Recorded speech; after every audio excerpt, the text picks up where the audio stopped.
তবে লড়াই হয়েছে এতদিন একচেটিয়া। মসজিদের মিম্বারগুলো থেকে আলেম ওলামাকে নামিয়ে দেওয়া হয়েছে, কথা মন মতো না হলে বক্তার সামনে থেকে মাইকগুলো কেড়ে নেওয়া হয়েছে। এতদিন খেলা হয়েছে একচেটিয়া, এখন 50-50 বাধা আসবে তো লড়াই হবে, ঠিক কিনা বলো? 1 ইঞ্চি আর ছাড় দেওয়া হবে না। অনেক হয়েছে খেলা, ঠিক কিনা কও? অনেক হয়েছে, অনেক হয়েছে। তামাশা পাইছো মনে হয় যেন তার বাহের বাড়ি আমরা মামুর বাড়ি তামাইছি। ও সুইবার দোল কহে না উদাম করে যখন চিউন জিগলা দিয়ে ফতফাত ফতফাত করে করে খিচ্ছা দেন, টের পাইবা ফিডা কি জিনিস, ঠিক কিনা কও? তামাশার একটা শেষ আছে বেড়া, খালি জিম খেতে ফুটে রইছি রে। আল্লাহ যেন মাফ করে, সবাই করা আমিন, জোরে কওয়া আমিন। নাই নাই অন্যায় নাই, ইমাম সাহেবের চাকরি নেই। আরে আজব কারবার, ইমাম সাহেবের চাকরি আর কয় কি তো ইমাম সাহেবের চাকরি নেই কিরে, ফাঁকনা কথা কয়, এবার বলে ফাঁকনা কথা কয়। তুই কাঁচা কথা কস কি? তুইও ফাঁকনা কথা করছা। এই কারবার বাংলাদেশে গেছে নাকি যায় নাই? ভাই সাহেব একটু চিন্তা করে চললে, মন যা চায় তা করে। পরিণতি ভালো না তো, পরিণতি শুভ না, পরিণতি অশুভ, পরিণতি খুব খারাপ, রেজাল্ট ভালো আসে না। অন্যায়ের রেজাল্ট কখনো ভালো হয় না, ঠিক কিনা কয়? যে আমরা গ্রাম দেশে একটা কথা কয়, কয় ক্ষেতের সাহা ক্ষেতে ভাঙ্গে, লাইলে তুলো না, লাইলে তুলে না।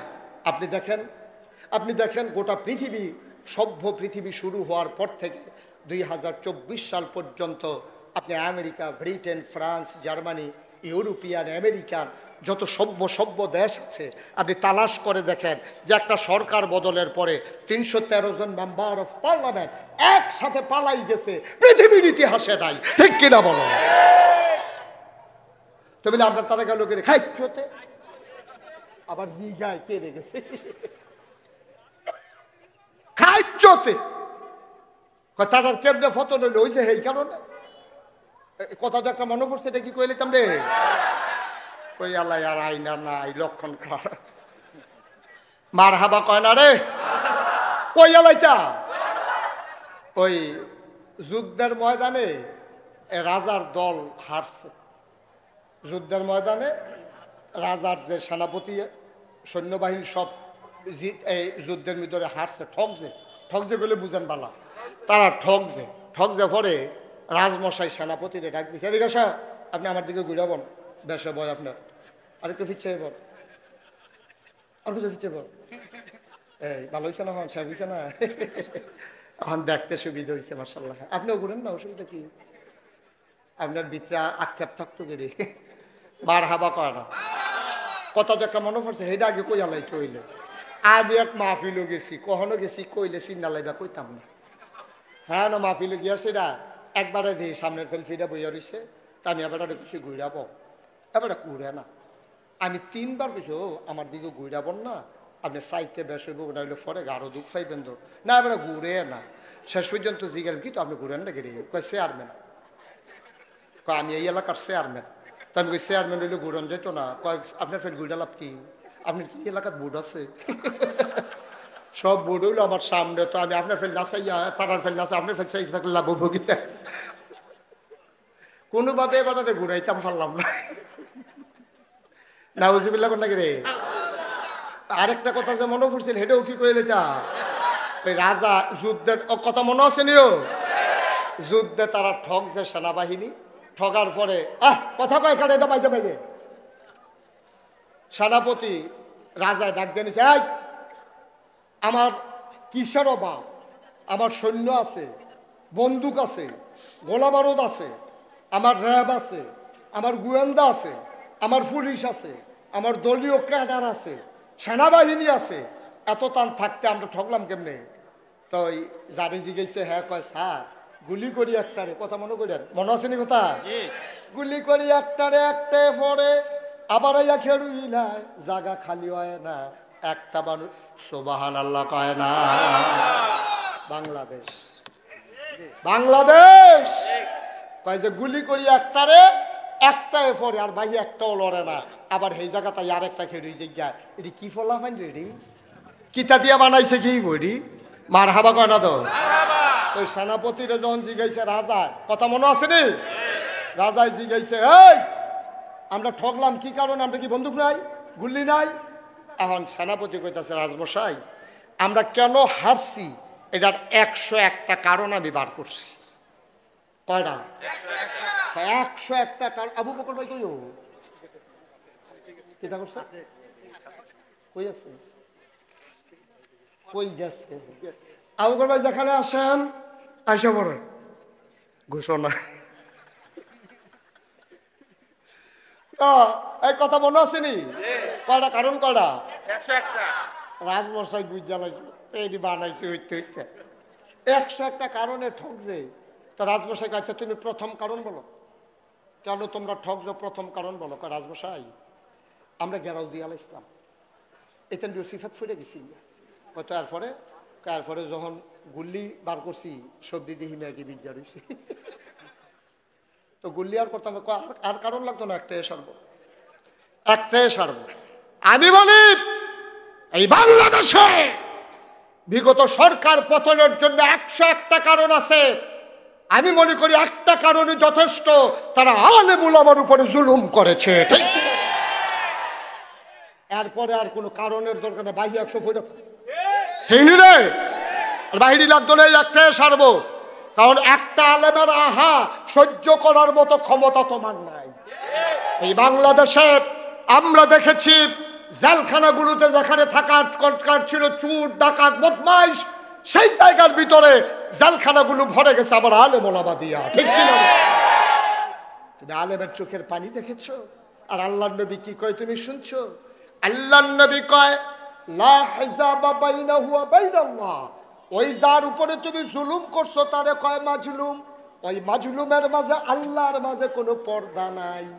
ওই মাজলুম যখন আল্লাহ বলে ডাকটা দেয়, ডাকটা দিতে দেরি, ওই ডাক কবুল হইতে দেরি হয় না, ঠিক কিনা? একটা ডাক যথেষ্ট। আলেমের একটা চোখের ফোঁটার, এক ফোঁটা চোখের পানি সাংঘাতিক বিষয়, সাংঘাতিক বিষয়। ভাই আপনাদেরকে অনুরোধ করে কইয়া যায়, মসজিদের মুয়াজ্জিন হোক, মসজিদের মুয়াজ্জিন হোক, মসজিদের ইমাম সাহেব হোক, মক্তবের হুজুর হোক, আলেম ওলামারে কথা বলতে সাবধান, আলেম ওলামারে কথা বলতে সাবধান। আলেম ওলামারে টিটকারি মারবা, আলেম ওলামারে মস্কারা করবা, এই আহা সহ্য করার ক্ষমতা কারো নাই। কারণ আল ওলামা ওয়ারাসাতুল আম্বিয়া, ওলামায়ে কেরাম নবীর ওয়ারিস। উলামায়ে কেরামকে বলবা তো নবীকে বলা হবে, ঠিক কিনা কও? তামাশা মন যা চায় তা করবা, সামনে যা পাও খাইয়া চুইরা লাইবা, এটা হজম হইব না, এটা বুঝ করে খাওয়ান লাগে না। এদিক সেদিক না তাকিয়ে আমরা মনোযোগের সাথে কথা শুনবো ইনশাআল্লাহ। কারণ আমি যেহেতু এই এলাকার মানুষ, এই এলাকায় কি সমস্যা এটা আমি যত জানি, এই যে আমার আগে যে বক্তা আনোয়ারি উনি এত জানে না, কারণ আমি হলাম ফল্লি চিকিৎসকের মতো। কারণ আমি হলাম এই এলাকার লোকাল বক্তা। আমার বাড়ি নাগাইশ, আপনারা বাড়ি মুন্নারপুর। কোনাচ্চা দৌড় দিলে বেশিক্ষণ লাগতো না, ঘুরিয়াইছি দেখিয়া না কেন কাছাকাছি। এখন আমরা সবাই মনোযোগের সাথে শুনবো। এবারে যা করতে আছে, এবারে কি ওয়াজ শুনতে আছে আপনার মনে হয়? এটা কি ওয়াজ শুনানোর লক্ষ্য? মোবাইলটা বন্ধ করেন, সবার মোবাইল বন্ধ। যারা হাতে ধরে রাখছেন সবগুলা মোবাইল 3বার কর লাগবো এটা। হ্যাঁ, সবার মোবাইল বন্ধ। ইউটিউবে হাজার হাজার ওয়াজ আছে, কথা বুঝেন নাই আপনি? বন্ধ করেন। হ্যাঁ, লাইভ তো পত্রিকাত লাইভ কি এতখানা দেখাইব পত্রিকা? ও সাংবাদিক, আচ্ছা তো লইলেন না, খালি আমার দিকে ধরে রাখবেন, ঘুরাবেন না। আপনি তো পুরাটা মাহফিল, আমি তো কি তারে আমার মাথা ঘুরাই গেলে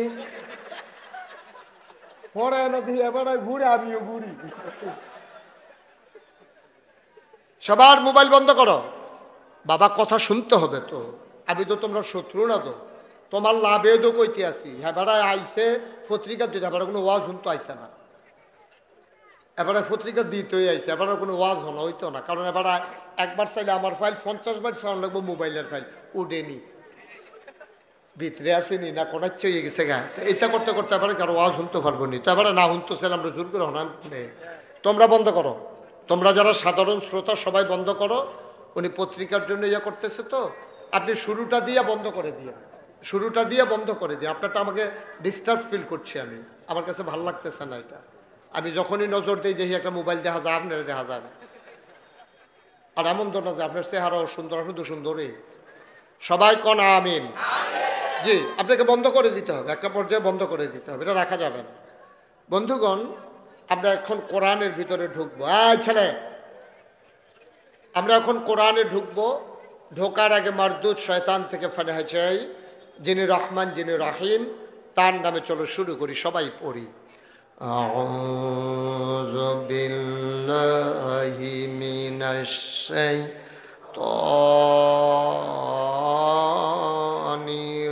রাজিম। বিসমিল্লাহির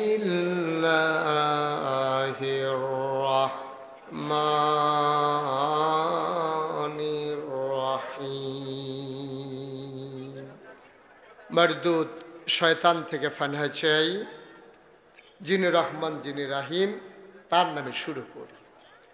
বন্ধুরা আমার, ভাইরা আমার, আমার আল্লাহ রাব্বুল আলামিন এই দুনিয়ার ভিতরে মানুষ করে বানানোর পরে কোন পথে গেলে মানুষ জান্নাত পাবে, কোন পথে চললে জাহান্নামে চলে যাওয়া লাগবে, এই সম্পর্কে মানুষের যত জ্ঞান, তার চাইতে কোটি কোটি তুলনাহীন জ্ঞান আমার আল্লাহর, ঠিক কিনা?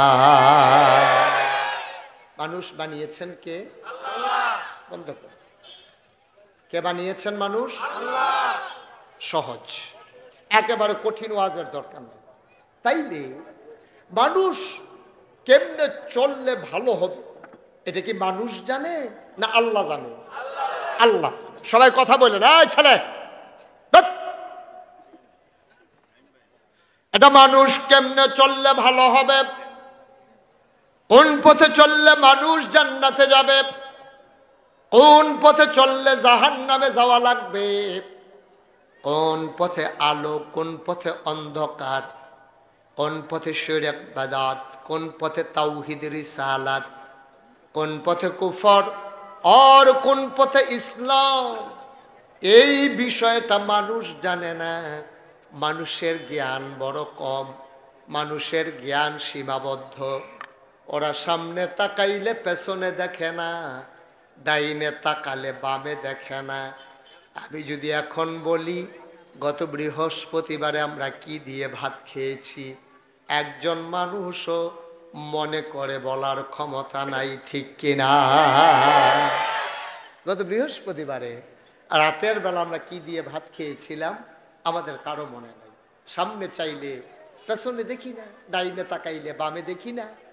আর আগামীকাল কি হবে এটা জানার তো ন্যূনতম কোনো সম্ভাবনাও। তাইলে বুঝা গেল মানুষের জ্ঞান কি বেশি না কম? সামান্য একটু জ্ঞান মানুষের, এই জ্ঞান নিয়ে মানুষ অহংকার করে। চায়ের স্টলে বসলে চায়ের স্টল গরম করে ফেলে। কথা শুনলে মনে হয় ওর চাইতে বুঝের মানুষ বোধহয় এই এলাকায় নাই। কিন্তু ভাই আপনি জানেন না আপনার জ্ঞান কত কম, আপনি এটা বুঝেন না বলেই আপনি এত কথা বলেন, ঠিক কিনা? এক কৃষক, খুব খেয়াল, এক কৃষক একটা গরু নিয়ে আম গাছের তলে দিয়া যাইতেছে। কি গাছ? কথা কথা, কি গাছ? ভাই আপনি তো সাংঘাতিক বিরোধ, আমার তো মাহফিল করতে দেবেন না। আপনি নিজে দুইটা ধরে রাখছেন, আরেক বেড়ারে বেড়াইয়া ধরতে আছে। আপনার লাইভ করা লাগবে না ভাই, সরি, এক্সট্রিমলি সরি। আপনি এটা বন্ধ করেন, লাগবে না। আমার ওয়াজ লাইভ লাগতো না। আমার মানুষের যে দূর চিনে দূরে সারবো, এটাই লইতাম পারি না। রাহান এটা বন্ধ করেন, বিরক্ত করতেছে। হ্যাঁ একটু অনুমতি দিছি দেখে হ্যাঁ যা শুরু করছে। আরেকবার জনলের কান দেওয়া যাতা দিয়ে যাবে। লম্বা ছিল না জনলে, যাতা দিয়ে বাচ্চা বানাই নিয়েছিলাম একবারে বন্ধ। পিন পতন নিস্তব্ধতার মাঝে কথা হবে, বিরক্ত করা যাবে না। একটা মাহফিল সাজানো কত কষ্টকর, যারা সাজায় তারা বুঝে। আমরা এক দুইজনের জন্য তো মাহফিলটা নষ্ট করে দিতে পারবো না। খুব মনোযোগের সাথে শুনবেন। এখন একটা সেকেন্ড সময়ের মূল্য অনেক দাম বেশি, ঠিক কিনা কম? তো যেই কথাটা বলতেছিলাম, এখন আপনি কৃষক, কথা মনে আছে? কৃষক আপনার আম গাছের তলে দিয়া গরু নিয়ে যাইতেছে। কি নিয়া? কথা কইেন সবাই, কি লইয়া? আপনি আমার দিকে ঘুরে বসেন, শুধু এদিকে তাকাই থাকবেন, অন্যদিকে আর চাওয়ার দরকার নাই। কি লইয়া যাইতে আছে? তো গরু লইয়া যাইতে আছে যে গাছের নিচটা ছিল একটু নরম মাটি। তো গরু যখন ফাড়া দিছে মাটির একটু গাঁথা হইছে। তো গরু এখন দাঁড়াইয়া পেশাব করছে, চেনাইছে। তো এই পেশাব পইড়া গর্তটা তো বেড়ে গেছে গরুর ফাওড়া, এখন গরু আটটা গেছে। একটা পিঁপড়া এই আম গাছের গোড়া দিয়া বাইতে বাইতে বাইতে বাইতে ওখানে আঘাত গেছে। আঘাত গিয়ে সেটাকে ওলদা ফাতার উফরে পিঁপড়াটা গিয়ে বইছে। এমন সময় উত্তরের একটা মৃদুমন্দ হিমেল হাওয়া উত্তইরা বাতাস আইছে। বাতাস আইছে করে ফাতাটা আস্তে করে পড়ে গেছে। ফোরছে কখনো ওই পেশাবটার ভিতরে। কথা কি খেয়াল করছে? ওই যে গরু ফাড়া দিয়ে যে গাঁথা হয়েছে, গাঁথার ভিতরে যে সেনা পড়ছে সেইটার উফরে ফাতাটা পড়ছে। ফাতার উফরে কি আছে? কথা কয়টা কি আছে? পিঁপড়া। এখন পিঁপড়াটা গার আলগি দিয়া যেদিকে চায় দেখে পানি আর পানি। এই বাপুরে, অথই মহাসাগর।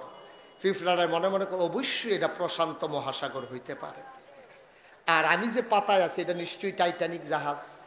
এখন পিঁপড়ায় মনে করতেছে ফাতাটা হইলো টাইটানিক জাহাজ আর সেনাটা হইলো প্রশান্ত মহাসাগর। আচ্ছা, পিঁপড়ার মনের খবরটা যদি একটা মানুষে বুঝতো, এবারে গরুওলা এবারে যদি বুঝতো মনে মনে পিঁপড়াটা কি চিন্তা করতে আছে, এবারে আইস দিয়া জায়গাত বেহুশ হইল না, এবারে মনে মনে কইল বেলে, আরে পিঁপড়া তুই গরুর সেনারে মনে করস প্রশান্ত মহাসাগর অথই জলরাশি, আর আম পাতারে মনে করস টাইটানিক জাহাজ, তো ওই বই তৈরি হোক, তুই পিঁপড়া যেটা হোক তোর আন্তাজ যদি হইল হোক।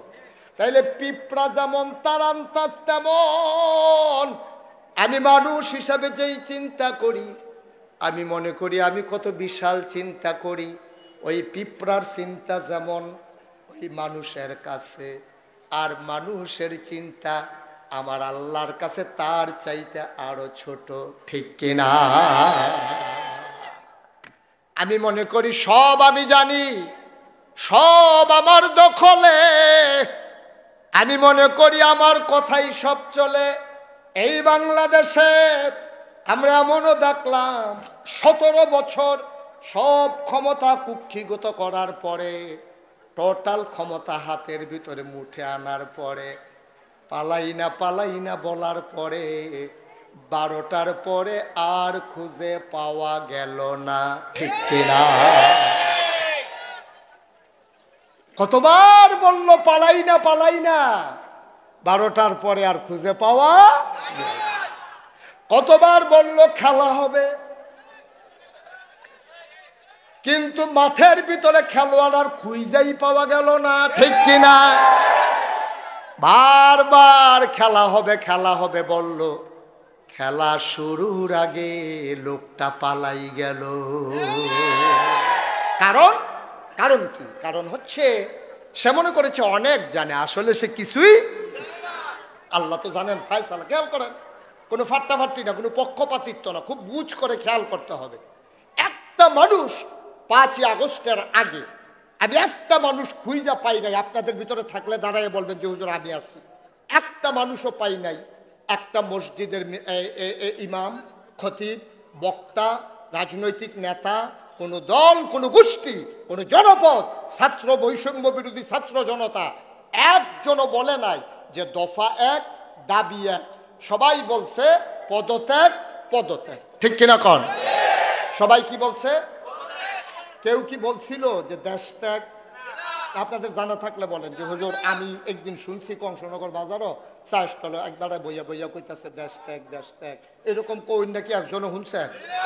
আমি শুনি নাই। আমি তো সারা বাংলাদেশে, দেশের বাইরেও কত জায়গায় গেছি, কিন্তু কোথাও এই 17 বছরে দেশ ত্যাগের কথা কেউ বলে নাই। সবাই বলল দফা 1 দাবি 1 পদত্যাগ।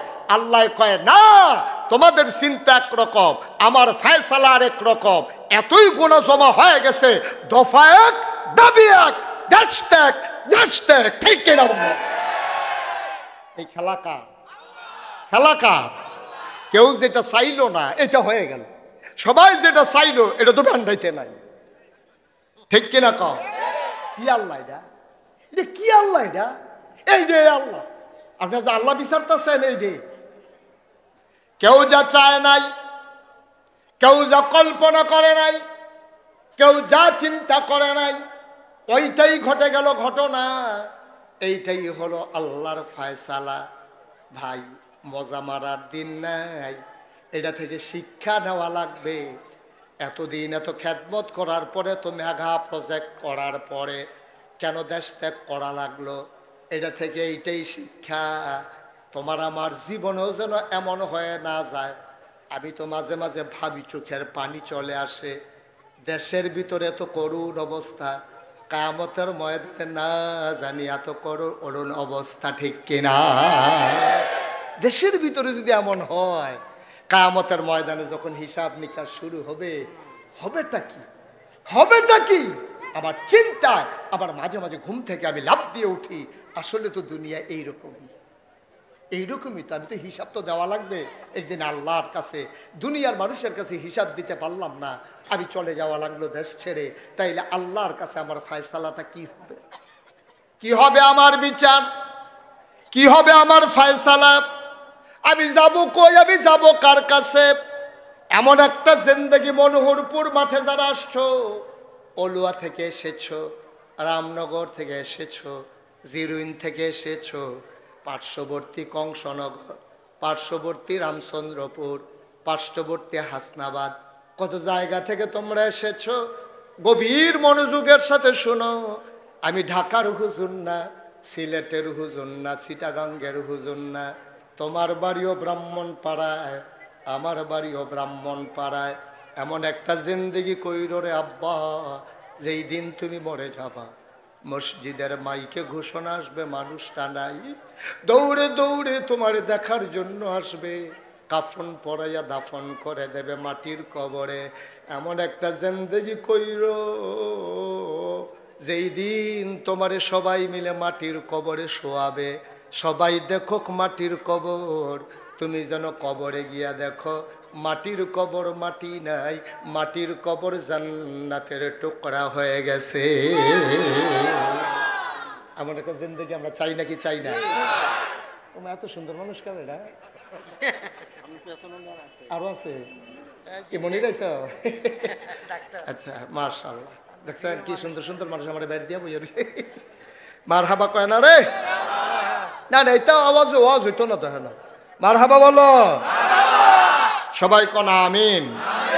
জুড়ে, আরো জুড়ে।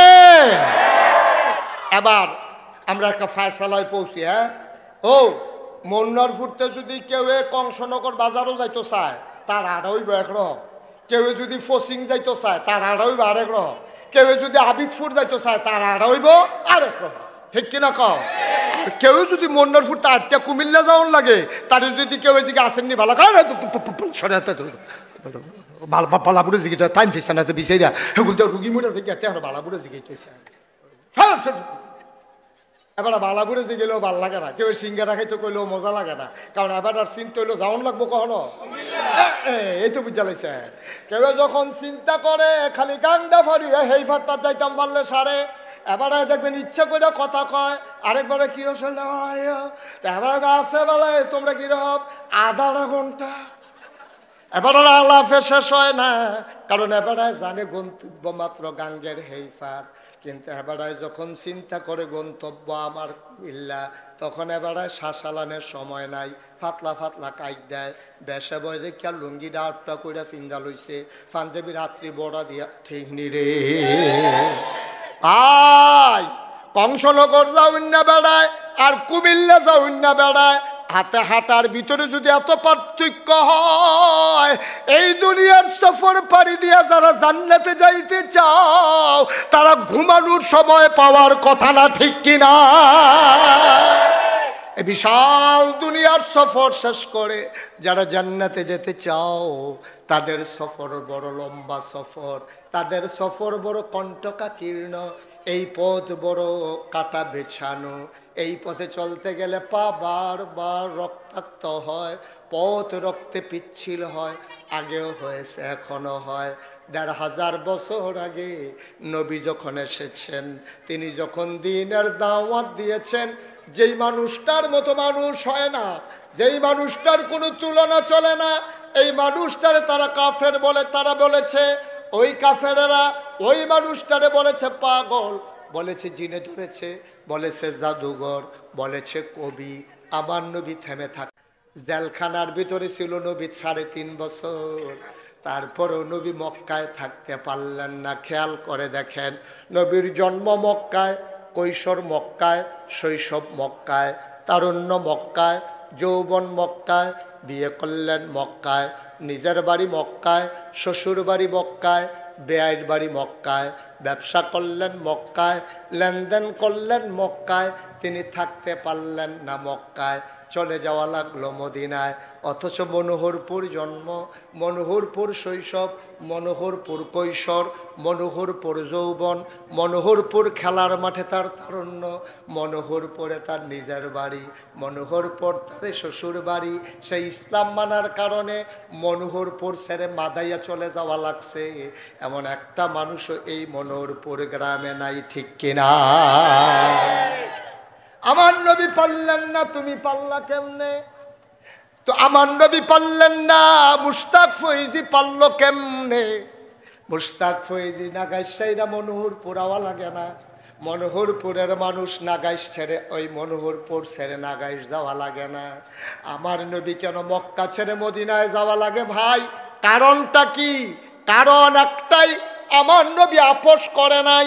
তিনি তেলকে তেল বলেছে, পানিকে পানি বলেছে, সত্যকে সত্য বলেছে, মিথ্যাকে মিথ্যা বলেছে, কালোকে কালো বলেছে, সাদাকে সাদা বলেছে, অন্যায়কে অন্যায় বলেছে, ন্যায়কে ন্যায় বলেছে। তুমি আমি যাওয়া লাগে না কেন? আমরা আপোষ করে ফেলেছি, ঠিক কিনা?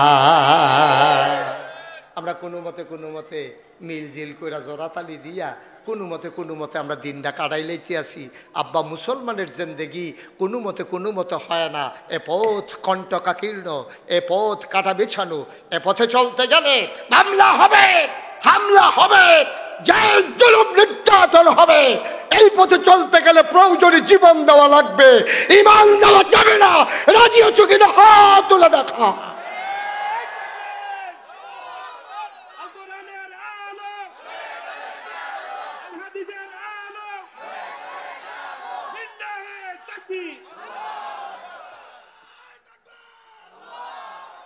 সবাই পড়ে না আমিন। এই পথটাই এমন, আপনি এই পথে চলবেন কিনা এটা সিদ্ধান্তের ব্যাপার, ওন ডিসিশন, এটা আপনার সিদ্ধান্ত। আপনি কি পথে চলতে চান? যদি এই পথে চলতে চান তাইলে এই পথে চলতে গেলে বাধা আসবে, লড়াই হবে। আহা, কি শুরু করলেন আপনারা? কি ছেড়ে দেবো আমি ভাই? মুসলমান মন দিয়ে শোনো, আমরা সবাই মিলে বলেছিলাম আমরা জান্নাতে যেতে চাই, চাই নাকি চাই না? ভাইয়ারা আমার, ১৫০০ বছর আগে আমার নবী কত সুন্দর একটা ওয়াজ করেছে। নবীজি বলছেন, তুমি ৬টা কাজের জামানত দিবা। তুমি ৬টা কাজ তুমি যদি জামানত হিসাবে জমা দাও, আমি নবীজি আমার জিম্মায়, আমার আমানতে তোমার জান্নাত নিয়ে যাব। তুমি ৬টা কাজ আমার কাছে জামানত হিসাবে জমা দিবা। কয়টা? কথা বলো, কয়টা? জামানত। এই যে ব্যাংকের তে ঋণ তুলতো যা, তা ব্যাংকের অফিসারে জিগায় কিতা জমা দিবেন, কিতা বাড়ির দলিল আছে, কয় দেন। তো বাড়ির দলিল দিলে তাইলে ব্যাংকের তারা তোমার লোন দেয়, ঠিক নিও? এই এই কই যা? হ্যাঁ কি যা? হ্যাঁ ১ নম্বর। এটা ধরলেও তো ২.৫ ঘন্টা রাখুন যা। তাড়াতাড়ি আইয়া। এই কয়টা জিনিস জামানত রাখবো? তাহলে ৬টা জিনিস যদি তুমি জামানত রাখো নবীর কাছে, আর নবীজি তোমার জামানত নিব কিসের? জান্নাতের। কিসের জামানত? নবীজি কয় ৬টা জিনিস তুমি জামানত দিবা আমার কাছে, আর তোমার জান্নাতের আমানত আমার কাছে। সুবহানাল্লাহ কয়। আর কোন চিন্তা আছে? নবী যদি কয় যে আমি তোমার জান্নাতের আমানত নিলাম, আমার কাছে আমানত তোমার জান্নাতরা, নবীজিকে আমানতের খেয়ানত করে? কথা বলেন, আমানতের খেয়ানত করে? নবীজিকে আমানতের খেয়ানত করুন না মানুষ? নবীজিকে তোমরা খালি ৬টা জিনিস আমার কাছে জমা রাখো, আমার থেকে কিয়ামতের ময়দানে জান্নাত বুঝা নিও, আমি তোমরা বুঝ দিয়া জান্নাত দিয়া হতাই দিয়া এরপরে ঘুম ফাতাই দিয়া আমি বাইরে আয়াম। এর আগে আয় সুবহানাল্লাহ কয় না রে? কয় না? জুড়ে কয় না? নবীজি কয় 1 নম্বরে তোমরা আমার কাছে জামানত রাখবা তোমরা নামাজী। সুবহানাল্লাহ কয় না?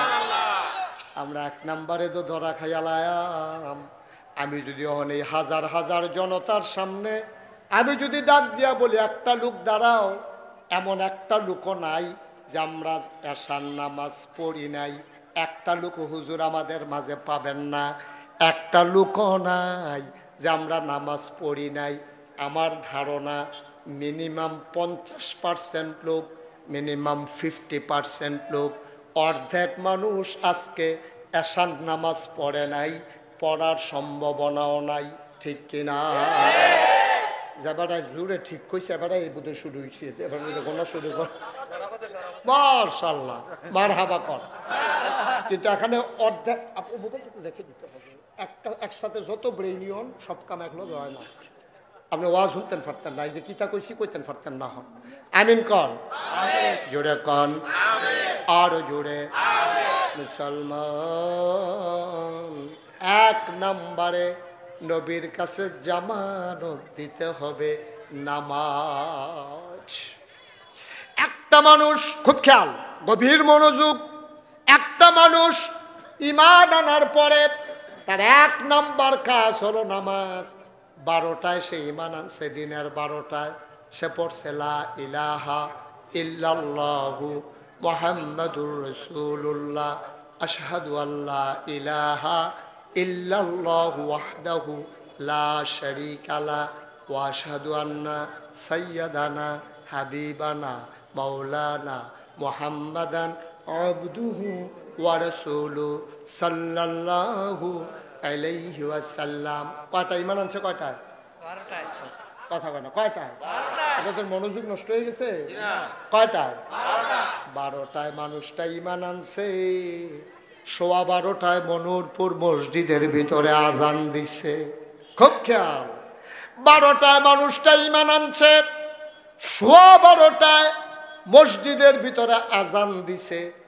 তাইলে এই মানুষটা মুসলমান না কাফের জানার জন্য 1 নম্বর কাজ হইল তার নামাজ। সুবহানাল্লাহ বলবেন না? আমরা দেশ এই কেড়ায় মুসলমান কেড়ায় কাফের বুঝন কেমনে? থোতার যদি দাড়ি থাকে, মাথার যদি টুপি থাকে, গাও যদি পাঞ্জাবি থাকে, তৈলেতে মুসলমান। তো আমি পাঞ্জাবি গাও দন, হিন্দুও যদি পাঞ্জাবি কিনা গাও দেয়, এটা কি তার জন্য কি কোনো বাংলাদেশে আইনের এমন কোনো আইন আছে যে হিন্দু পাঞ্জাবি গাও দিতে পারতো না? এরকম কোনো আইন আছে নিও? আচ্ছা, আপনি করবেন যে হুজুর হিন্দু যে পাঞ্জাবি গাও দেয় এটি একটু বাইকটা চাইয়া গাও দেয়, আপনারা যে হুজুরটা লম্বা দি পড়েন এটি কোনো হিন্দুরা গাও দেয় না? কিরে দিলে দেখ না দিলে নাই, এই পাঞ্জাবিটা লম্বা পানিতে খুব দূর লাগে, তে গিয়া সেরা মেস্তরিরে কইব, ওই ইয়ারে দর্জিরে কইব যে ভাই আমি একটা টাকনু পর্যন্ত পাঞ্জাবি হবে না, কয় গজ কাপড় লাগবে আপনি দূর কইয়া দেন। তো আপনি এত গজ কাপড় দিলে আপনার পাঞ্জাবি এই পর্যন্ত লম্বা বানাই দিব। 10টা হইলে টুপি পাওয়া যায়, তো যদি আমি টুপি কিনতাম না তাহলে আরো মাগ না পাওয়া যায়। কংসনগর বাজারও গিয়া দেখবা ও আলের লগের মধ্যে টুপি টাঙিয়ে রাখছে, তে মাথার দিবা দিয়া সেরা মনে নাই কইয়া বাড়ি আইয়া পড়বা। হ্যাঁ মনে নাই কইয়া আইয়া ফলে তোর কোনো দোষ নাই কেন? যদি কেউ ডাক দেওয়া কয় কি তো তুমি মসজিদের আর মনে থাকে দাও স্বাস্থ্য তো আর কি তুমি দোষের মুক্ত। মনে নাই কইয়া টুপি মাথার দিয়া লাইবা, কাপড় কুদ্দুর বাড়াইয়া পাঞ্জাবি লম্বা বানাই লাইবা। রবীন্দ্রনাথ ঠাকুরে যে দাড়ি রাখছে, এবারে যদি হাওলাত দেয় আমি মুশতাক ফৈজির দাড়ির মতো 3-4 জনের দাড়ি হাওলাত দিতে পারবো। ঠিক নি রে? তাইলে এবার সহজ কথা তাইসা পড়ে, দাড়ি দিয়া মুসলমান না, টুপি দিয়া মুসলমান না, তারপরে গিয়া পাঞ্জাবি দিয়া মুসলমান না, তাইলে মুসলমান কিসে? মুসলমানের 1 নাম্বার প্রমাণ হইল সেই ঈমান আনার পরে তার ভিতরে যদি দেখো নামাজ আছে তাইলে সে ঈমানদার মুসলমান। আল্লাহর নবী কয় মান তারাকা সালাতা মুতাআম্মিদান ফাকাদ কাফারা, যে ইচ্ছাকৃতভাবে 1টা রাকাত নামাজ ছেড়ে দেবে মানুষটা সাথে সাথে কাফের হয়ে যাবে। ঠিক কিনা? সাথে সাথে কাফের, কিন্তু সে বুঝবেও না। বুঝবে কেমনে? আপনি এক জায়গায় ফেরি রয়েছে, আপনার লুঙ্গিটা ফেরে দেখিতেছে, আপনি নিজে ওটার ফাইতে আছেন, যারা সামনে খুলতেছে তারাও কইতেছে ও তোমার লুঙ্গিটা খুলে দেখিতেছে, তো আপনি টান দিয়া ধরতেন পারেন। কিন্তু ইমান এমন একটা জিনিস, 1000 মানুষের সামনে, 1 কোটি মানুষের সামনে আপনার ইমান যদি যায়, আপনি ওটার পাইতেন না, যারা সামনে গেছে তারাও কইতে পারতো না। ঠিক কিনা কও? ইমান এমন সাংঘাতিক একটা জিনিস। তাইলে 1 নম্বরে আপনার উপরে নামাজ আল্লাহ ফরজ করে দিছে। আর নবীজি কয় এই নামাজটা যদি আমার কাছে আমার জামানত হিসাবে জমা দিতে পারো, আমি তোমার জান্নাত আমানত হিসাবে রাখতে পারো। সুবহানাল্লাহ কইতেন না? কি আল্লাহ এটা, কি নবী এটা? নবীজি কি সুন্দর সুন্দর কথা কইয়া রাখছে। আরো রয়েছে 5টা, আর জানি শেষ করে যাওন যায় নাকি? তারে তারে বয়াইলান, বয়ালা তে বুঝছে না, ওই হ্যাঁ মতো, ওই জেবাড়াই উঠতে গেছে হ্যাঁ মতো। এটা আবু বকর সিদ্দিক ভাই আমারে কইতাছে হুজুর সামনে জায়গা হয় না, একটাই লাইন আছে, আমি উঠতে গেলে দেখলো জায়গা, হ্যাঁ জায়গা ও না, পুরা জায়গা দেখবেন খালি বালিশ লইয়ে উঠতে থাকতেন, দরকার লাগিয়েছে না। ওই গুতাগুতিটা সমান করে বইয়ালাম। কয়টা না আর্জেন্টিনা বসো, এটাকে ইন্টারন্যাশনাল মাহফিল বানাই নিছে, আর্জেন্টিনার তো ওয়াজ হুমতা ইয়া পড়ছে। কারবার কারবার আমি যে দূরা বেরিয়েছি কইতাম পারতাম না। 2 নাম্বার কয়টা না? 1 নাম্বারে গেল নামাজ। এই ব্যাপারে আরো অনেক কথা আছে, আবু বকর সিদ্দিক ভাই কালকে সহালে করব। নামাজের ব্যাপারে আরো কথা আছে, সবটি শেষ করতাম গেলে বাহি 5টা কন যেত না। 2 নাম্বারে হইল জাকাত দেওয়া, এইটাও বিস্তারিত কইতাম না। জাকাত কারে কয় আপনারা বুঝেন, যারা ধনী মানুষ তারা রমজান মাসে জাকাত দেবেন, এটা সওয়াব বেশি। রমজানের আগে আমরা হুজুরার লগে আলাপ করবেন, হুজুর আমার জাকাত কত আইছে। আমরা যদি জিগাই কিও জাকাত দিছেন নি, কয় যে নতুন নি, আচ্ছা নতুন নি জাকাত দে, সারা বছরে তো দিতে আসি, সেই দিনও তো ভিক্ষা দিছি। আপনার তারা জাকাত বুঝছে না, তাই মনে করছে ওই যে ভিক্ষা দিতে আছে, ওই হেতারে লুঙ্গি কিনা দিছে, ওই হেতারে ছাগল কিনা দিছে, হেতার মাইয়ার বিয়ার সময় 500 টাকা দিছে, তা মনে করছে জাকাত আদায় হয়ে গেছে।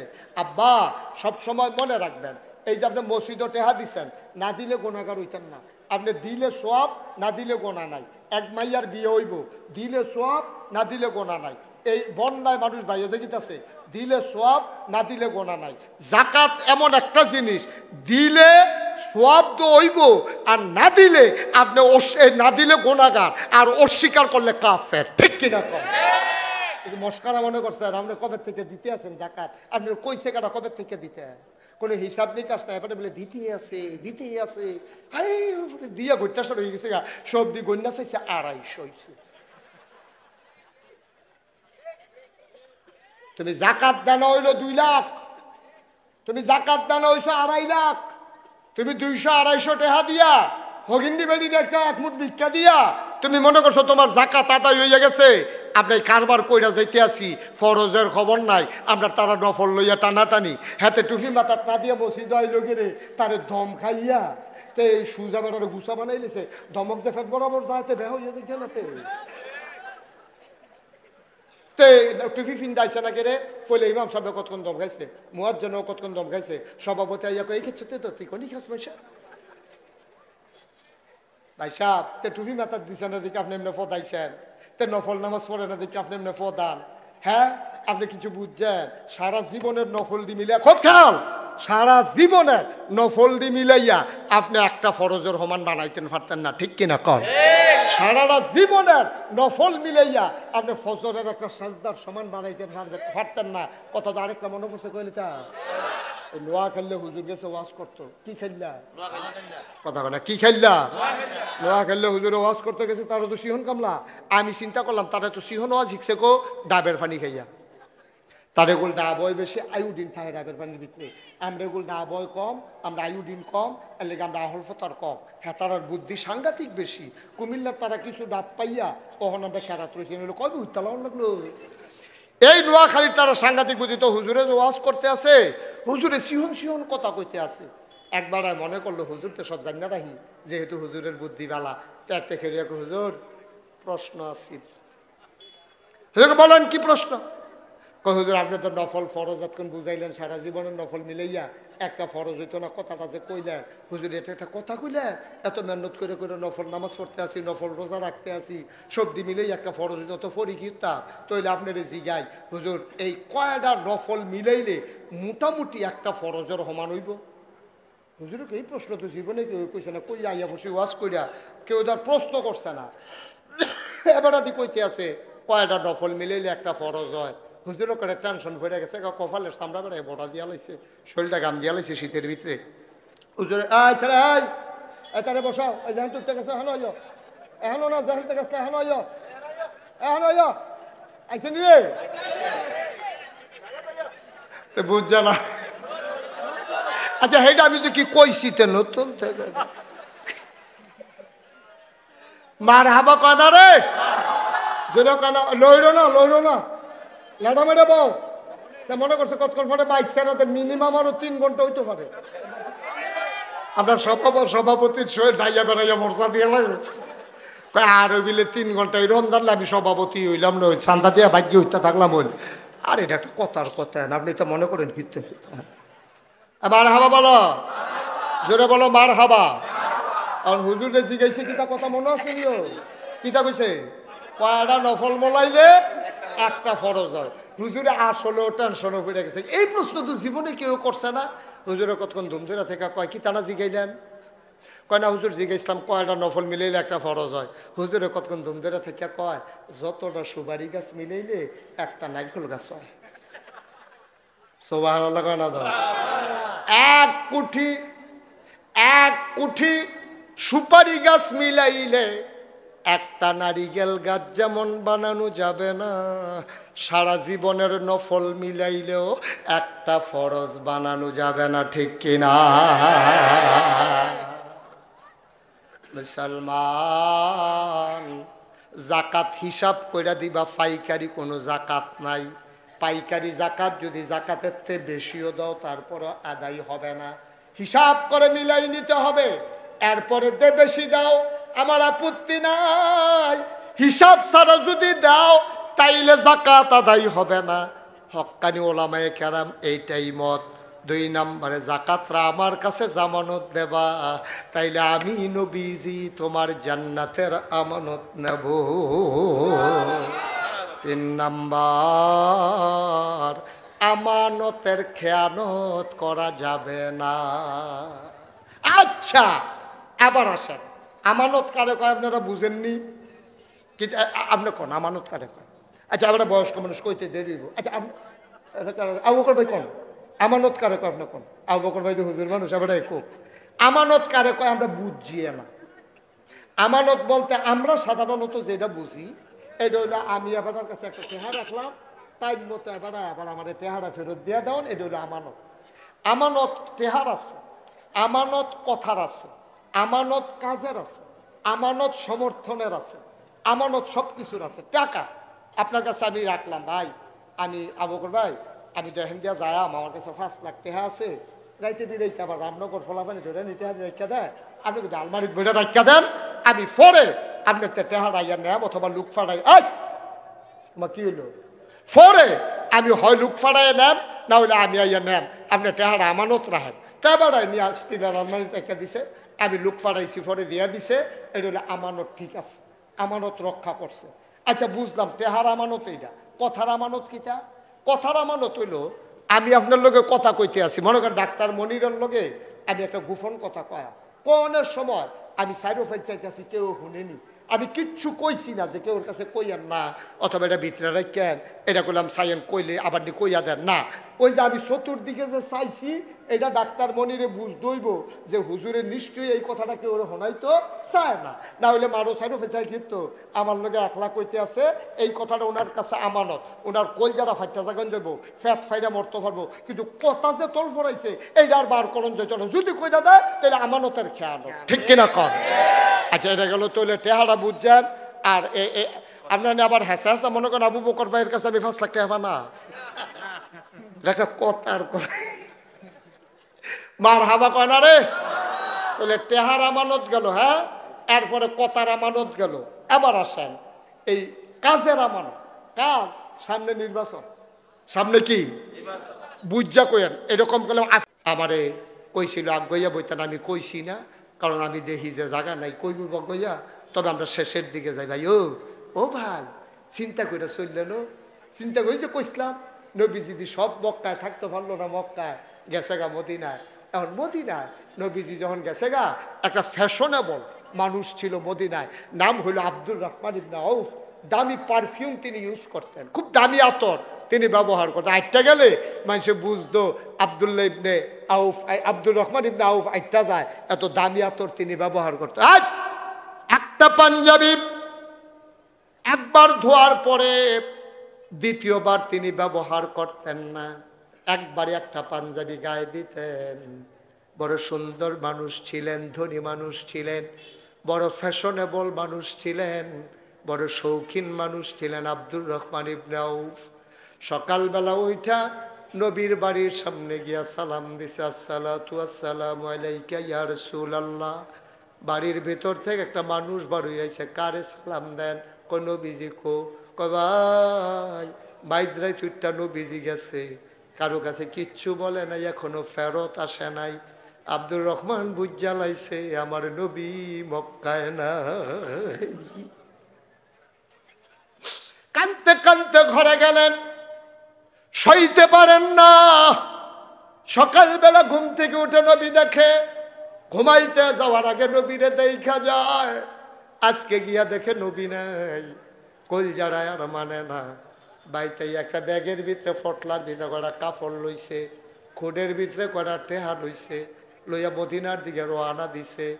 আমাদের দেশে যেমন বিজিবি আছে, সীমান্ত চৌকি, মক্কার কাফেরেরা, তৎকালীন সংসদের নাম ছিল দারুন নাদওয়া। ওই সংসদের স্পিকার ছিল Abu Jahl, member of parliament ছিল আবুল আহাবুদ্বা সাহেব। পর্যন্ত আর নামতে দিলেন না।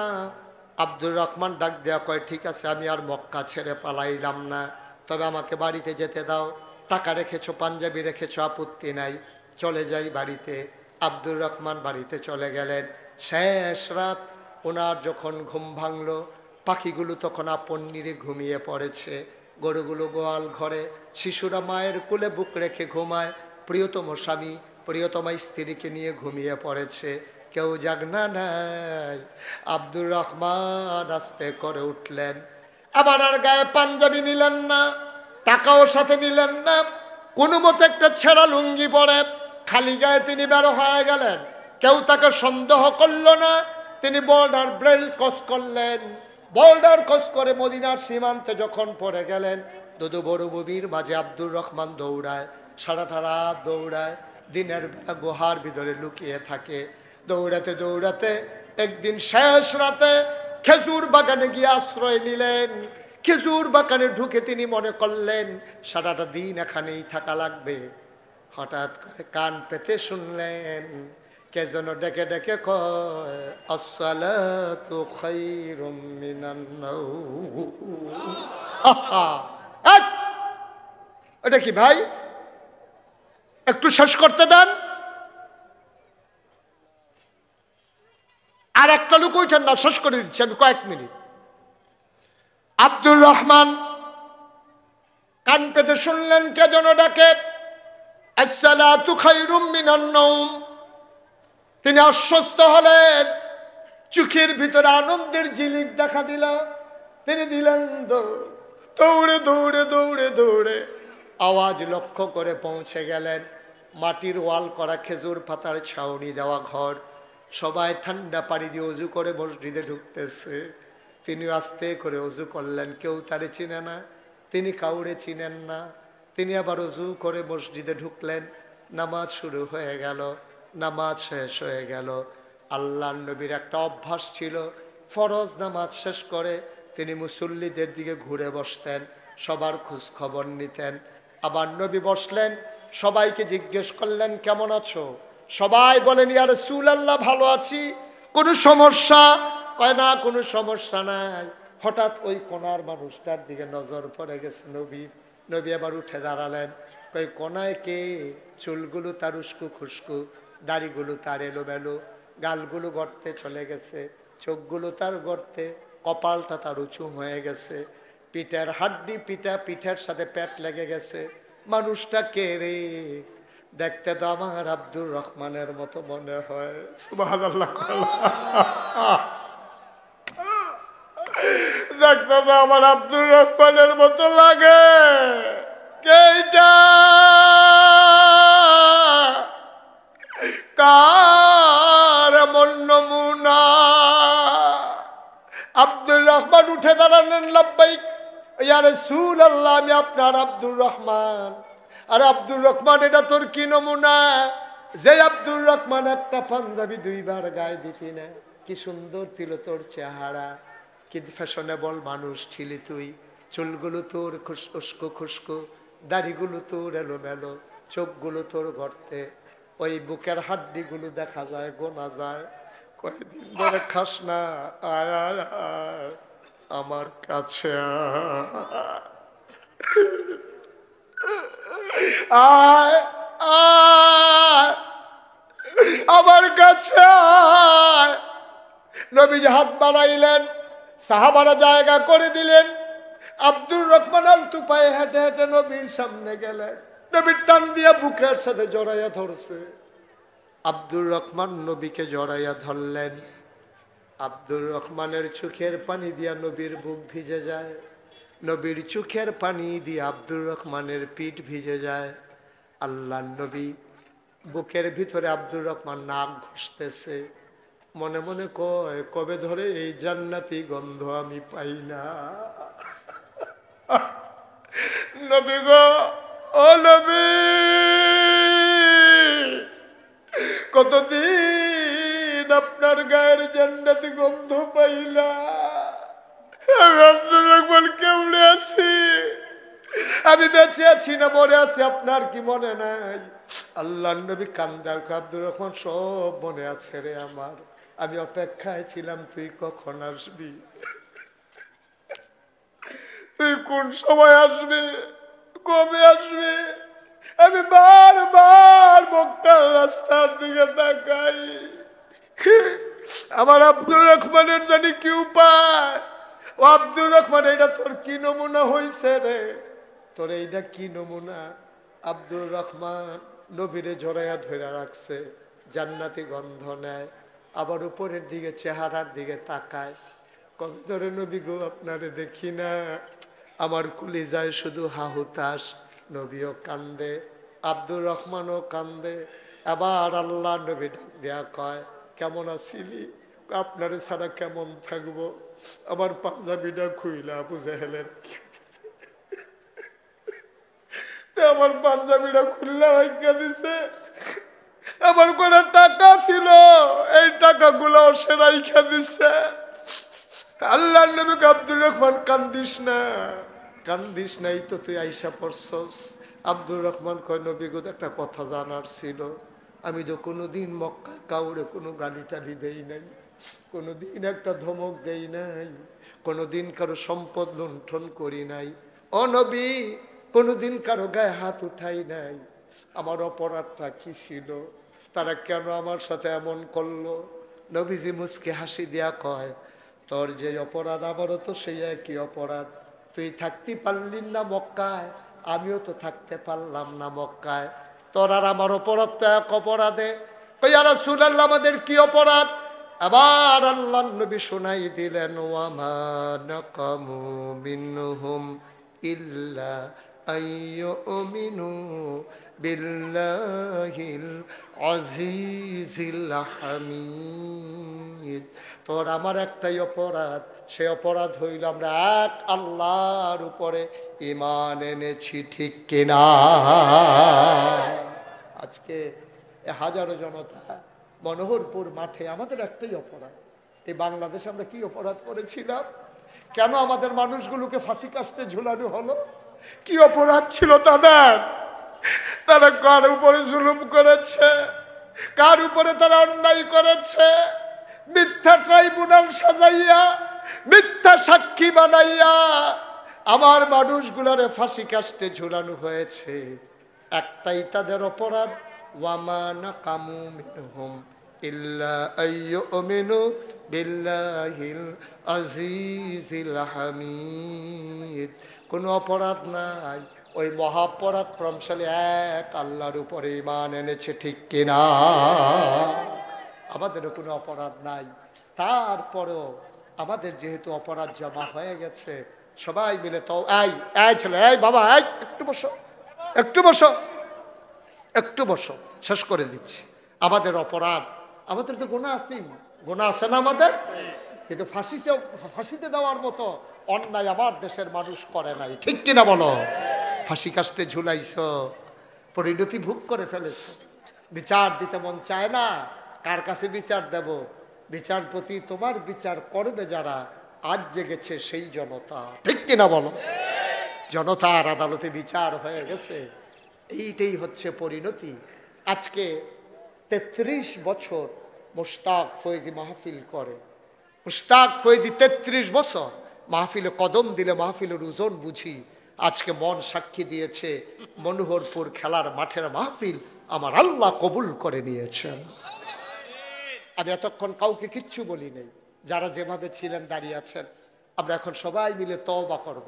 যারা দাঁড়িয়ে আছেন, একটা লুকো দাঁড়িয়ে থাকা যাবে না, আমার অনুরোধ। আল্লাহর দরবারে লুটাইয়া পড়বো, আমরা সবাই মিলে বসে বসে কানবো, 2টা ফোঁটা চোখের পানি ফেলবো। সবাই বসে পড়ুন, এখন আমরা তওবা করি। 1টা মিনিটের জন্য বসেন, তাড়াতাড়ি করেন, দ্রুত বসেন, তাড়াতাড়ি সবাই মিলে আমরা তওবা করি। সবাই আমার সাথে পড়েন, আউযু বিল্লাহি মিনাশ শাইতানির রাজিম, বিসমিল্লাহির রহমানির রহিম।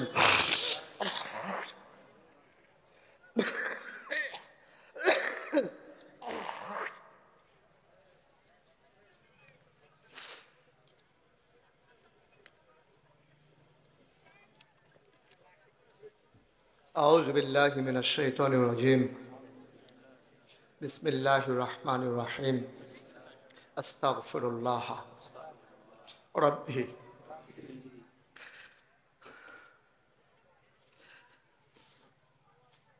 মিন কুল্লি যামবি ওয়া আতুবু ইলাইহি, লা হাওলা ওয়ালা কুওয়াতা ইল্লা বিল্লাহিল আলিয়্যিল আযীম।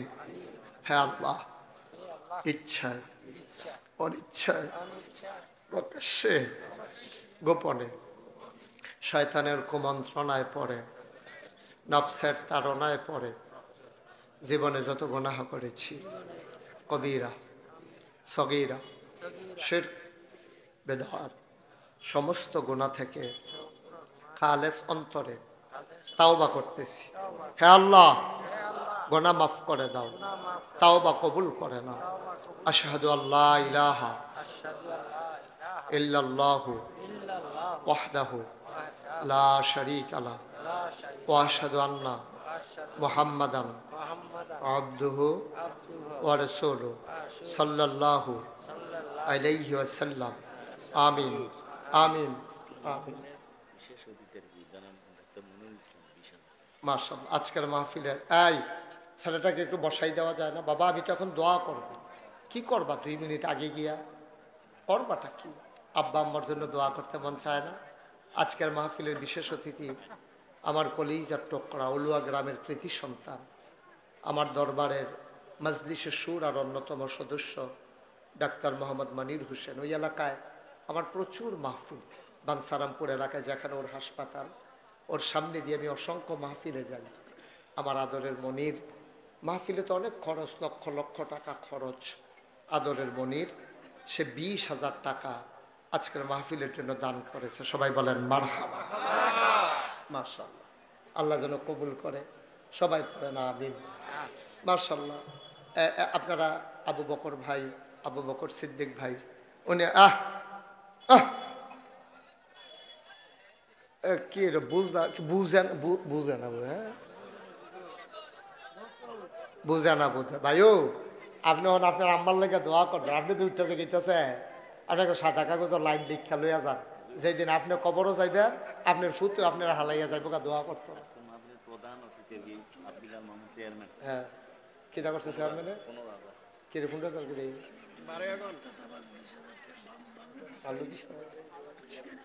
আচ্ছা আচ্ছা চেয়ারম্যান সাহেব অন্য তো আলো দিচ্ছে আল্লাহ কবুল করবে আমিন কর জোরে কর পারেনি আরে আল্লাহ পারেনি আল্লাহ পারেনি রে আল্লাহ যদি মনে করে দিয়ালা আপনাকে বছরে বছরে দিব আমরা সুবিধা কি আল্লাহ তুমি মামুন চেয়ারম্যান রে এই একটা ন্যাক সন্তান আমিন কর না কেন দান করে দাও উনি বালু দিছে মার আর অন্যতম দিব আবার 15,000 টাকা ক্যাশ দিছে মার হাবা কর শুনেন এটা হবে ধারাবাহিকভাবে চলবে দিবেন আমি এখন আমরা দোয়া করবো হ্যাঁ দোয়ার আগে হ্যাঁ দোয়ার আগে আমার একটা কথা আছে আপনারা জানেন এই যে মুশতাক ফয়েজি পীর সাহেব এটা আবু বকর ভাইও জানে কামরুল একান্দি জানে ডাক্তার মনিরও জানে আমি কইলাম মামুন ভাই ফিরসা বইতাম চাইছিলাম কিন্তু আর কোনো কথা আছে দেন দেন না কষ্ট ও মার্শাল্লাহ একটি ঘোষণা কোথায় লাগান কোথায় লাগান ফ্যান ফোন বেড়ে তার জ্যাকেটের মতো কালা বানাই না আজকের মাহফিলের বিশেষ অতিথি জনাব আরতদার মোহাম্মদ ইয়াসিন মিয়ার পক্ষ ইয়াসিন কো ইয়াসিন মিয়া কো কোথায় ইয়াসিন মিয়া কখন আরতদার আছে আছে নিমসার আরতদার কিরতদার ইয়াসিন মিয়া সামনের বছর 2 দিনের মাহফিলের তাফসির মাহফিলে হুজুরদের হাত খেয়াল করেন কইলাম হুজুরদের হাদিয়া কি দিয়া ব্যানার কি নাম ফুস্টার কিস্টার মাইকিং কিকিং লাইটিং কিটিং প্যান্ডেল ক্যান্ডেল অতিথি আচ্ছা এটা কইতাম পারতাম না কিতিথি অতিথি আপ্যায়ন সহ সমস্ত খরচ বহন কি বুঝা কইছি নি কই আছে আছে সারা লাগে না মারহাবা কয়টা করে ইয়াসিন মিয়া নিয়ত করছে আল্লাহ দিতে পারেনি আল্লাহ যদি করে তার থাপ্পড় মাইরা দেন ডাব্বা দিয়া দেন তে খালি লইয়া লইয়া বইয়া বইয়া খাইবো পারবো নিও কবুল করো জোরে কর মাশাআল্লাহ আমি খুব খুশি হইলাম মেয়ে বহুত খুশ হয় বসেন মাশাআল্লাহ খুব খুশি হয়েছি আমি নিমসার এলাকাত গেলে আপনি দেখা করবেন কি করবেন নিমসার এলাকায় আমার অনেক মাহফিল নিমসার কুরফাই তারপরে যে আবিদপুর সুন্দরম সেদিন করে আইছি তোমার ইয়াত কি জানি মিথলমা তারপরে আরে কত মাহফিল হিতা কইয়া বাড়াইট তারপরে ইয়াত সুন্দরম এটি এবার বাহিনী করতে পারবো এবার জানালো বাহিনী কখনো এই যে মুশতাক ফয়েজি পীর সাহেব আমি কইলাম পীর সাহেব হইতাম চাইছিলাম লক্ষ্যের সত্য কথা এটা সকলে জানে আমার দাদায় আব্বাই তো মারা গেছে আগে তারা মুরব্বীরা কইতে পারবো এবারেও জানে আব্বাই মারা গেছে দাদা থাকতে 85 সালে আর দাদাই মারা গেছে 98 সালে আব্বাই মারা গেছে মে মাসের 2 তারিখ দাদাই মারা গেছে এপ্রিল মাসের 18 তারিখ তো আর দাদারা তো মানুষ হয়েছি আমি তো দাদায় আমার আমি তখন ঢাকা পড়ি দাদা আমার একদিন খবর দেন না কয় বাড়িতে আসো তো বাইক গেছি পরে আইসি পরে আমি ওই কিতা গিয়ে দিই বাড়ি ভর্তি মানুষ আমি ওই কিতা কয় কথা আছে মাগরিবের পরে দাদা সবাই ডাকাইয়া কইল ও আমার তো বয়স হয়েছে কম্বালা মরে যাই ফয়েজ আহমদ মরে গেল আমার হালাইয়া তো এই দরবার কাটা চাইয়া রাখবো আমি কিতা করতাম হগলে গেছে মতামত চাইছে হগলে কইছে আপনি কন কিতা করবেন কা আমার মত আমার নাতি মুশতাক ফয়েজিরে আমি এই দায়িত্ব দিতাম চাই আমি তো একটা হাউমাউ করে কান্দন শুরু করছি কারণ আমার আরো 3 জন চাচা আছে বড় ভাই আছে হগলটা বাদ দিয়ে আমারে কিনি ছোট মানুষ পাই আমারে আমি বলছি না আমি কিনি আর কয় আমি বুঝি কারে দেওয়ার লাগবে এই কথা কইয়া আমার হাত ধরে আমার আম্মার কাছে নিস নিয়ে সেটা কয় তোমার এই ফুতরারে আমরা তো ফার্স্ট ভাই কয় তোমার এই ফুতরারে আমারে দিয়া লাও ইসলামের লাগিয়া তারে আমারে দিয়া লাও সুবহানাল্লাহ কইতেন না আমি কান্তাছি, দাদা না ঘোষণা দিছে। আমি কইছি আমি ফিসাব হইতাম চাই না। কয় কে রে? আমি কই বাংলাদেশ আমি ফিসাব দেখতে দেখতে অতিষ্ঠ।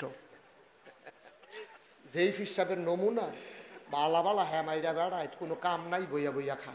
প্রবীণ নিবে টেহা দেয়, রিক্সাওয়ালা টেহা দেয়, বইয়া বইয়া খা। আমি হলাম মেহনত করে খাওয়াই না মানুষ, আমি মুনি দিয়া খাওয়াই না মানুষ, আমি এই আজেরে বইয়া খাওয়াই না মানুষ। হগিন নিবে টেহা দিব, রিক্সাওয়ালায় টেহা দিব, হেই টেহা খাওয়ান লাগবো।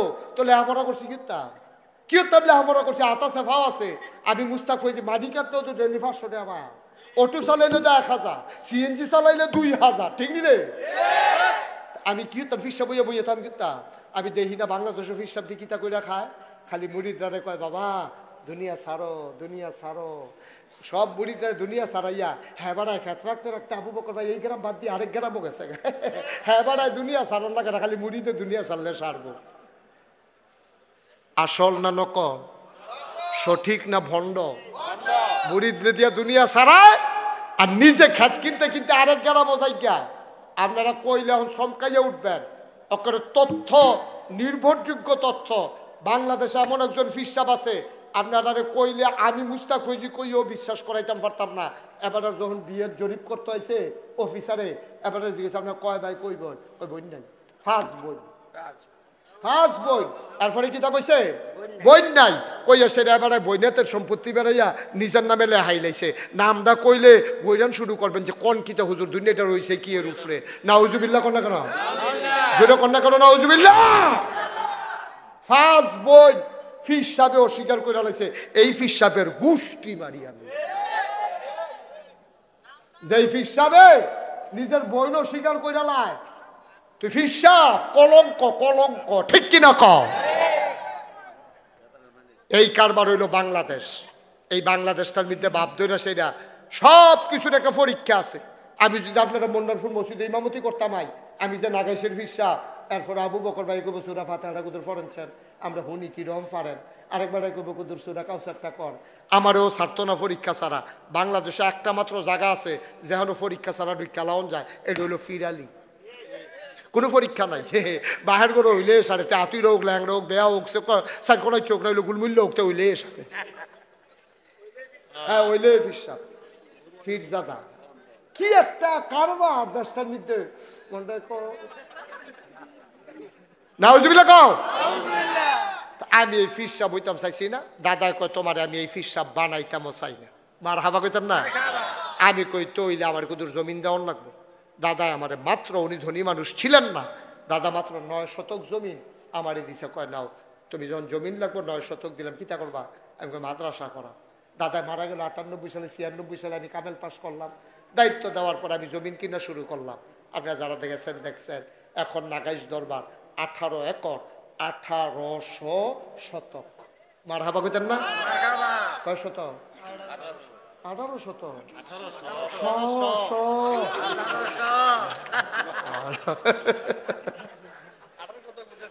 মার হাবা কয় না রে?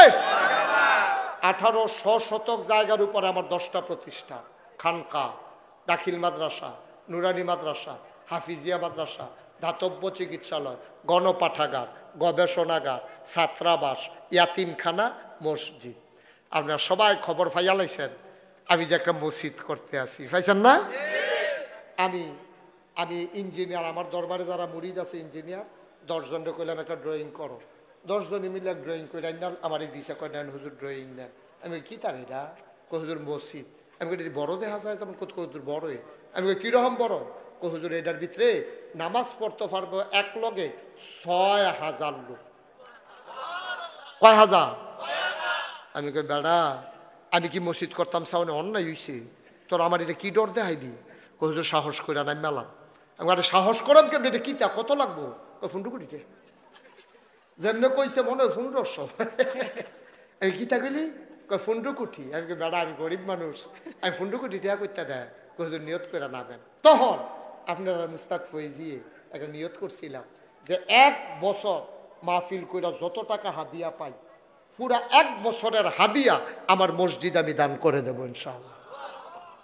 আমি 1 বছরে থুবাইতাম পারছি 25 লাখ। কয় লাখ? 25 লাখ টাকা ক্যাশ আমি দিয়া আমার মসজিদের কাম শুরু করছি। মার হাবা কইতেন না? গত জুন মাসের 1 তারিখে আমার মসজিদের ছাদের ঢালাই হয়েছে। গতকালকে আমি একটু বসছিলাম, হিসাবটা নিয়ে দেখি তো আজ পর্যন্ত কত খরচ হইল। তাকাইয়া দেখি 4 কোটি 18 লক্ষ টাকা আজকে পর্যন্ত আমার খরচ হয়ে গেছে। মারহাবা কইতেন না? একতলার ছাদ হয়েছে জুন মাসের 1 তারিখ। আপনারা ডাক্তার মনিরও গেছেন। এই জুন মাসের 1 তারিখ ছাদের দিন ঢালাই হয়েছে। পরে ইঞ্জিনিয়ারদের চিফ বড়রা তো আমার আলগাত নিয়ে হুজুর কথা আছে। আমি কই কি কথা? ওই যে কইসলাম 15 কোটি কইতো না। আমি ওই কিতা লাগবো? কই 30 কোটি। আমি একটা ফিট আছে ওই হলো বাসার সাইডে ধরে কতক্ষণ ফিট তারা মনটা যা ধরে তাই খরচ তোরা ডরাইয়ার না, আল্লাহ কইরা দিব। আসলেও তো কইরা দিতে আছে। হগিন্দি বেটির টেহা থেকে আরম্ভ কইরা কোটিপতির টেহা আমার এই মসজিদও আছে। আপনি যদি আমার জিগান হুজুর কাটা কাটা টেহা দিছে, আমি কিন্তু কইতাম পারতাম।